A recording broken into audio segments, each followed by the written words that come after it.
kita hari ini berduka ya Pak ya. Saya Ali Jaber, wafat loh Pak. Dan beliau belasan hari kena COVID. Akhirnya hari ini negatif. Tapi Allah berkehendak lain Pak. Kita nggak bisa Pak membiarkan orang-orang penting seperti ini tuh kena terus tuh nggak bisa Pak.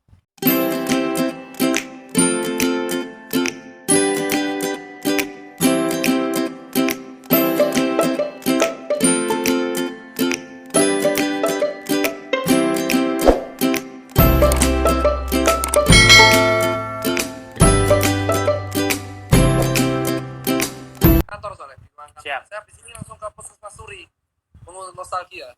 Kerja lagi saya. Oh, siap. Jadi gimana setelah tadi vaksin dok? Ada yang dirasa nggak ada? Kalau dari saya sih nggak ada Pak, lapar Pak, malam Pak, lapar. Jam makan siang ini. Apa?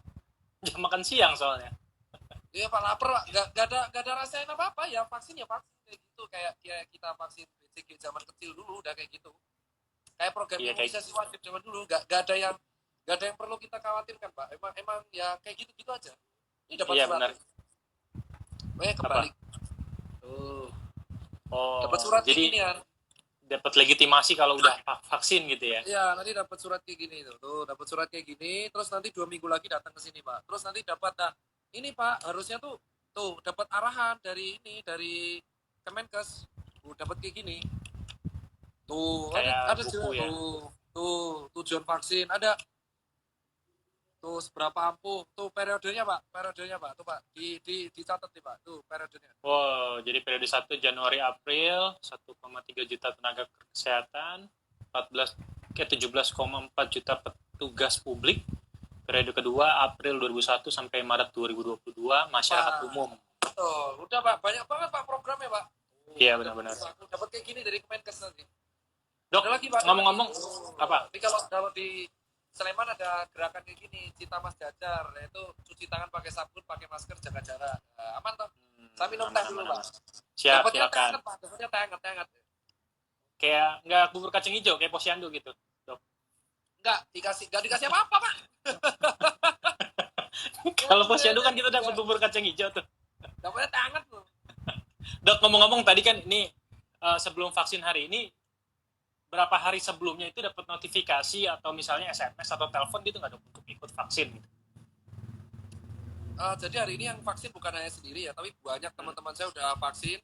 Terus prosesnya itu ini Pak, prosesnya 2 kali Pak. 2 kali vaksin. Jadi vaksinasi itu dilakukan dalam waktu 2 minggu, jeda 2 kali, dan kita dapat vaksin murah loh Pak, gratis kita. Sinovac itu kan harganya paling murah di dunia. Paling mahal kan Pfizer sama Moderna kan. Dan Sinovac ini kan safety-nya bagus Pak. Untuk side effect dia 0,1% KIPI level 3 dari penjelasan Prof. Batejo ya. Dan aplikasi 65,3 good Pak, good banget ini. Dan gitu. Singapura pun malah mau beli Sinovac juga Pak, karena Indonesia tergolong sukses Pak. Oh gitu. Dok, tapi kan itu yang jadi persoalan karena memang banyak orang yang ngerasa vaksin Sinovac ya, khususnya gitu kan, karena efikasinya tuh 65,3% gitu kan. Ya. Mereka jadinya ngapain kita divaksin, jadi ada gerakan menolak vaksin. Menurut dokter nih gimana nih? Ada gerakan kayak gitu karena terkait efikasi. 10 menit lagi ya Pak, soalnya HP ku kepanasan biar bisa tak save. Oke. 10 menit lagi ya.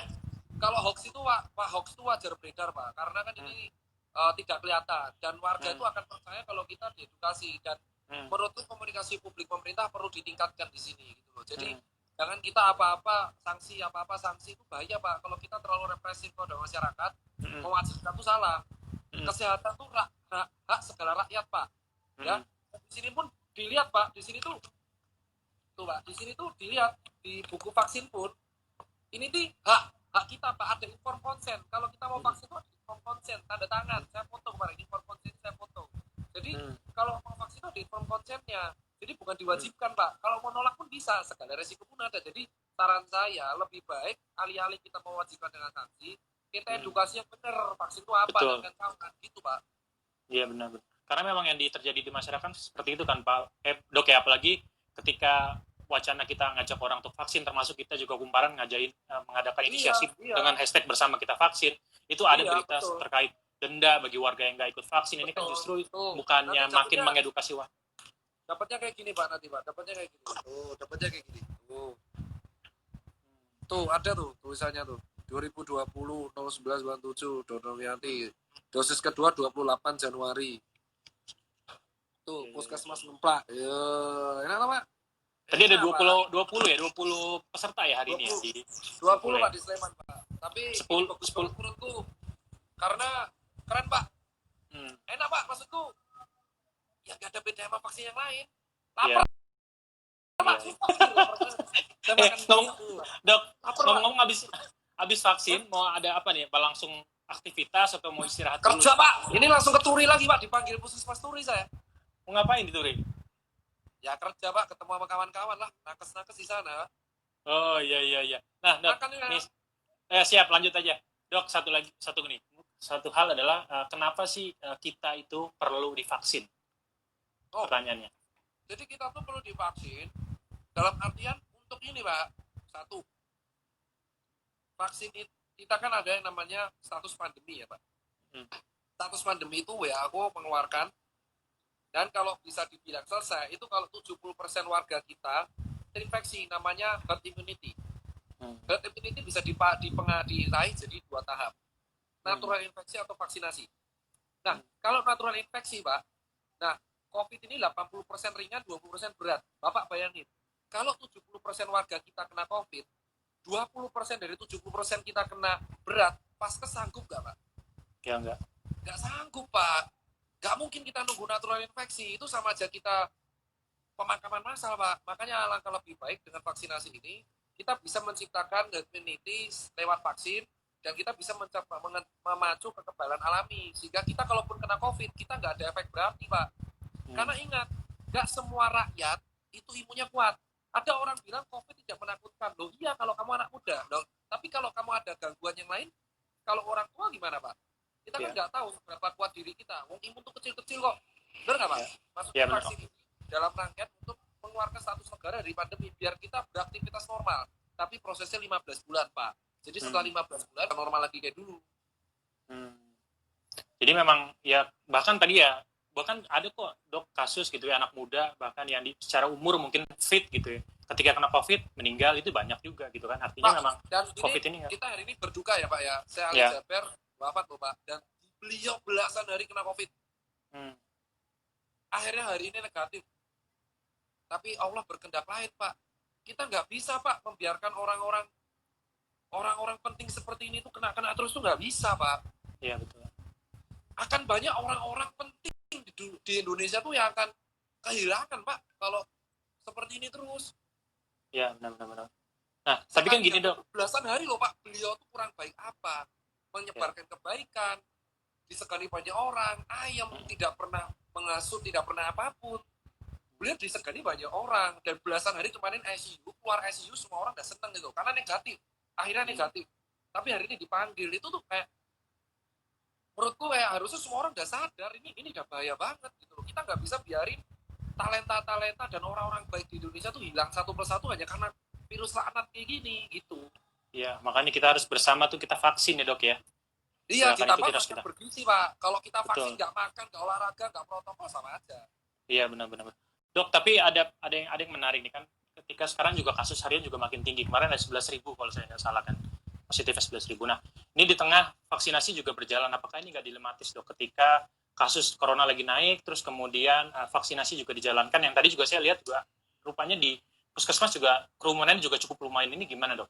Untuk mengantisipasi hal-hal yang mungkin justru kontradiktif gitu. Kalau yang misalkan kerumunan seperti ini, kita nggak munafik ya Pak. Kita nggak munafik. Saya tuh selalu bilang ke masyarakat, cuci tangan pakai masker tuh wajib. Jaga jarak tuh susah. Bekerjalah semaksimal mungkin yang kalian bisa. Dan kita nggak munafik Pak. KRL, ya kan, pasar, ya kan, perkampungan, pos ronda, itu semua hampir berarti ada kerumunan. Tapi bekerjalah semaksimal mungkin. Ingatkan sesamamu kalau bisa. Saya tadi langsung ingetin, boy, ayo dong, jangan kerumunannya. Mereka bubar. Emang kita harus tegas pada diri kita dan pada sesama Pak. Kenapa? Kita ini manusia, makhluk sosial. Bukan apa-apa sanksi. Kayak kita dulu lah Pak. Ya kan kayak gini loh. Kalau kamu sama orang tua yang hormat dong. Apa salahnya mengingatkan sesama? Dan kalau diingatkan gak usah tersinggung. Santai aja. Karena apa Pak? Saya nggak munafik. Semua orang jaga jarak itu susah. Kenapa? Orang Indonesia jumlahnya banyak. Cuman kita bekerja semaksimal yang kita bisa. apa yang kita bisa cegah kita cegah. Yang penting pakai masker, cuci tangannya itu loh Pak. Saya tuh, saya bawa sanitizer tuh seminggu bisa habis loh Pak. Iya. Cuci tangan. Tapi gini dok, ada dua pertanyaan lagi lah. Satu yang terakhir adalah, tadi kan dokter bilang dengan pemerintah ini sekarang PR-nya banyak terkait vaksinasi. Bagaimana caranya mengajak orang untuk akhirnya sadar. Nah kalau dokter Tirta, apa usulannya supaya masyarakat kelas bawah gini khususnya, karena memang saya ini pengalaman saya dok ya, di RT ini udah mulai didata, tapi faktanya yang baru daftar itu adalah ya anggota keluarga RT, sementara warga yang lain tuh mereka takut gitu. Nah, itu PR-nya kader kesehatan tingkat puskesmas untuk mengedukasi mereka, Pak. Kita tuh punya sistem kesehatan mantep loh, posyandu, puskesmas, dan kawan-kawan. Asal Kemenkes membuat briefing yang bagus, kader-kader kesehatan kita dari tingkat posyandu tuh bisa mengedukasi dengan baik, Pak. Itu, Pak. Itu tugasnya kader kesehatan. Ya kan? Iya. Ya itu. Tugasnya kita yang sudah tahu ya memberitahu kayak saya. Jadi ya ranting-ranting kesehatan ini mulai digerakkan lagi ya dok ya, puskesmasnya ya kan. Kesehatan Pak, ini Pak. Dan sekali lagi Pak, tokoh agama itu penting banget gitu. Jangan sampai kita kehilangan sosok guru lagi Pak. Cukup saya kehilangan 2 guru Pak. Dan ini ditambah Syekh Ali Jaber, guru bagi kita semua. Gitu loh Pak. Sampai kapan kita kehilangan guru-guru kita terus gitu loh. Sampai kapan? Mau sampai satu-satu dipanggil. Kenapa? Karena kalau anak muda, kalian akan kuat. Oke lah gitu. Tapi kalau orang tua seperti si Ali Jaber, seperti almarhum Prof Iwan, mau sampai kapan coba di satu persatu hilang gitu loh. Jangan sok egois gitu loh. Itu yang saya bilang. Dan dengan adanya vaksin bukan berarti kita egois. Gak boleh kita melupakan segala protokol, gak boleh. Ingat, vaksin ini kita mendapat pertama itu kita amanah. Kita amanah nih dapat pertama. Bukan berarti kita harus pamer kemana-mana, enggak. Emang kita lebih aman daripada sekitar, tapi kita amanah ini. Jangan kita bukan sok aman, sok arogan, tapi kita amanah. Jagalah amanah yang diberikan oleh negara sama rakyat. Iya.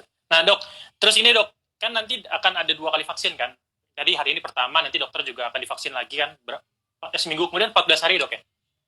Nah iya. Itu setelah itu kita bisa nongkrong nggak? Bilang si Ali Jaber nggak kena COVID. Beliau dirawat belasan hari karena di ICU karena COVID. Beliau dinyatakan negatif COVID.